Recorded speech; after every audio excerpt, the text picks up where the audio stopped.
الشیطان الرجیم بسم اللہ الرحمن الرحیم ان اللہ و ملائکتہ یصلون علی النبی یا ایھا الذین آمنوا صلوا وسلموا تسلیما درود شریف بابا کی بلند چالو اللہم صلی علی محمد وعلی آل محمد وبارک وسلم اللہم صلی علی محمد وعلی آل محمد وبارک وسلم۔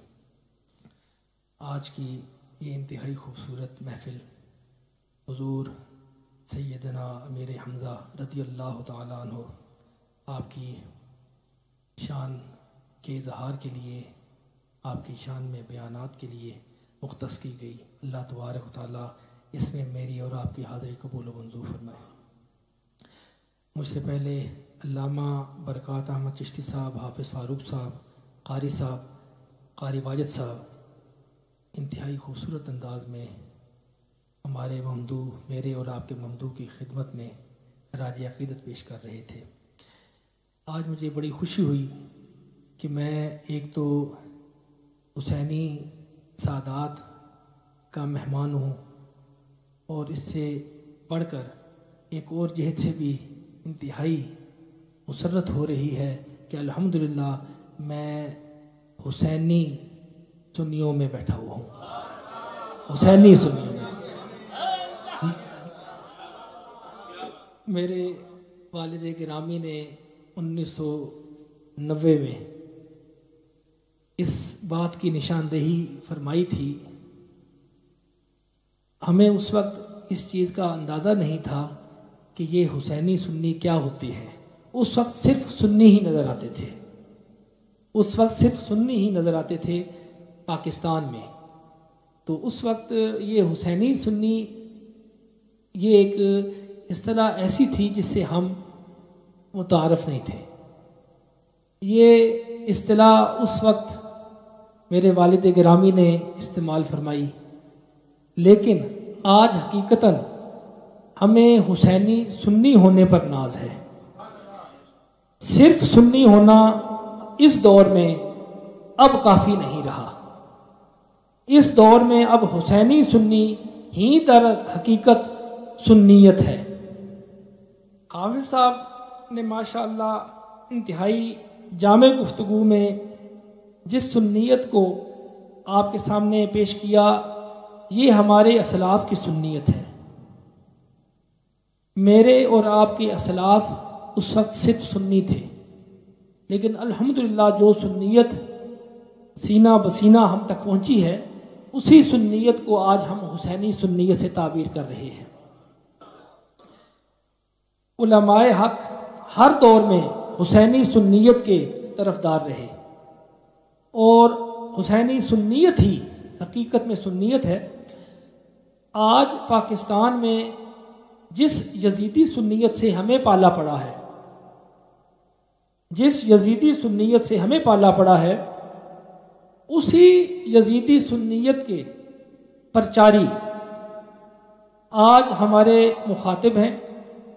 میں انہیں مخاطب ہوں۔ آپ الحمدللہ سنی ہیں لیکن حسینی۔ نام نہاد جلالی ہونا کوئی معنی نہیں رکھتا۔ جلالی ہم بھی ہیں، جلال ہمیں بھی آتا ہے۔ صرف یہ مسئلہ نہیں کہ جو جلالی لکھا ہے جلال اسے ہی آ سکتا ہے، یہ مسئلہ نہیں ہے۔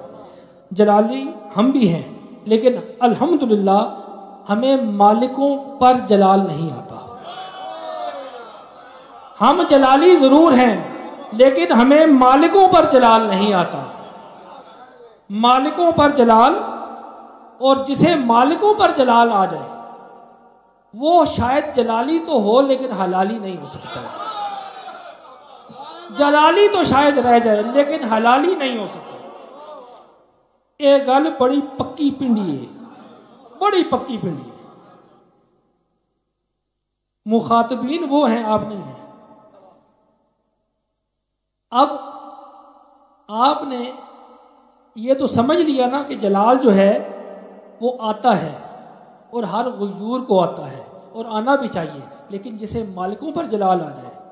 مالکوں پر میں نے اس لیے کہا کہ مولوی احمد رضا خان صاحب مرحوم نے فرمایا تھا کہ میں تو مالک ہی کہوں گا کہ ہو مالک کے حبیب، میں تو مالک ہی کہوں گا کہ ہو مالک کے حبیب، یعنی محبوب و محب میں نہیں میرا تیرا۔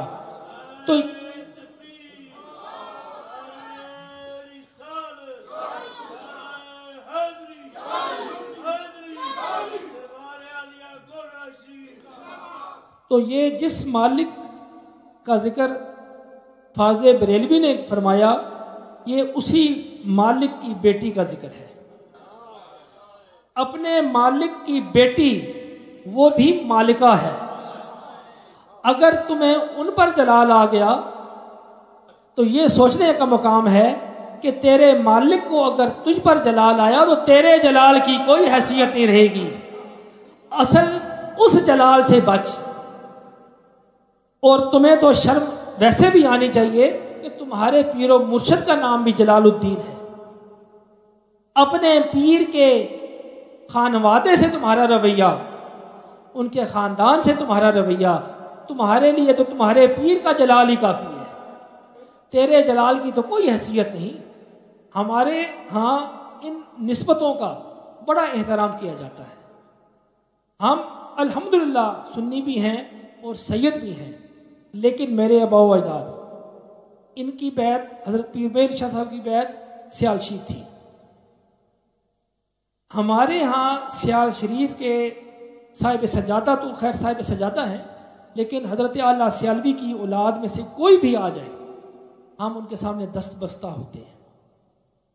توسا شریف ان کا پیر خانہ، اگر وہ کوئی تشریف لے آئیں ان میں سے تو ہم ان کے بھی غلام، ان کا پیر خانہ موہار شریف، اسی طرح اوپر چلتے جائیں۔ ہر نسبت کا احترام، یہ ہم چشتیوں کا ترہ امتیاز ہے، ہم چشتیوں کا ترہ امتیاز ہے۔ لیکن پتہ نہیں یہ نقشبندیوں میں شاید ایسا ہے، لیکن چشتیوں میں تو ایسی چیز نہیں پائی جاتی۔ ہم تو اپنے مشائخ کے اس احترام کے قائل ہیں، بے شک ان کی اولاد میں سے کوئی بھی آئے ہم یہی سمجھتے ہیں کہ ہمارا شیخ ہمارے سامنے کھڑا ہے۔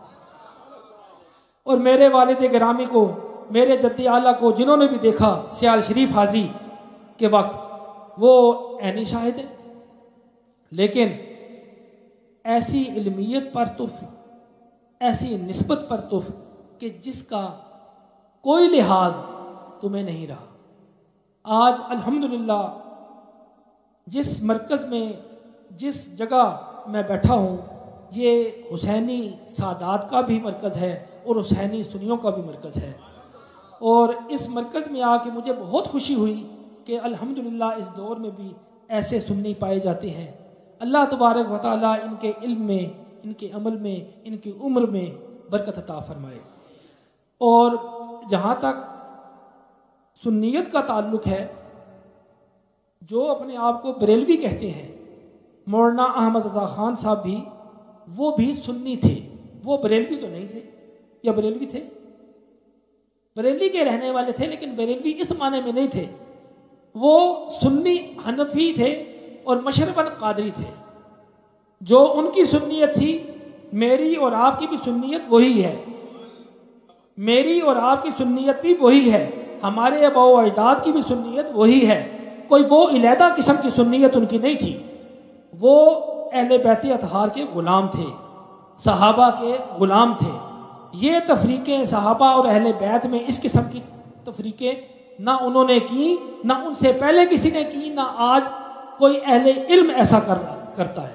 لیکن ہم الحمدللہ اہل بیت اطہار کے بھی غلام، صحابہ کے بھی غلام۔ اور یہ ایک پیغام میں آپ کے لیے دے کے اجازت چاہوں گا کہ آپ اپنے دلوں کو، اپنے قلوب کو اہل بیت اطہار کی محبت کے لیے مخصوص کر لیں، اہل بیت کی محبت کے لیے مخصوص کریں۔ اور جو حقیقی طور پہ اہل بیت کے محب ہوتے ہیں، وہ صحابہ پر نہ تبرہ کرتے ہیں، نہ صحابہ کا ذکر کوئی ایسے انداز میں، ایسے ان پر کوئی رقیق حملے کرتے ہیں۔ جو اہل بیت کے صحیح معنوں میں غلام ہیں، وہ صحابہ کے بھی غلام ہوتے ہیں۔ اور الحمدللہ ہماری سنیت، ہمارا سب کچھ ہمارے اپنے اسلاف اور بالخصوص حضور غوث پاک، جنہوں نے ساری زندگی اہل تشیع کے خلاف جہاد فرمایا، ہم ان کے غلام ہیں، ہم کٹر قسم کے قادری ہیں، کٹر قسم کے. آپ ہو نہ ہو، میں تو الحمدللہ کٹر قادری ہوں. اور جو قادری ہے وہ کم از کم اور سب کچھ ہو سکتا ہے، لیکن صحابہ کا گستاخ نہیں ہو سکتا. اس لیے اپنے سنیت کو انہی حوالوں سے آپ پہچانیں اور اسی حوالے سے آپ اپنا تعارف کروائیں. اس کے علاوہ اگر کوئی سنیت ہے تو وہ جن کی ہے انہیں مبارک رہے.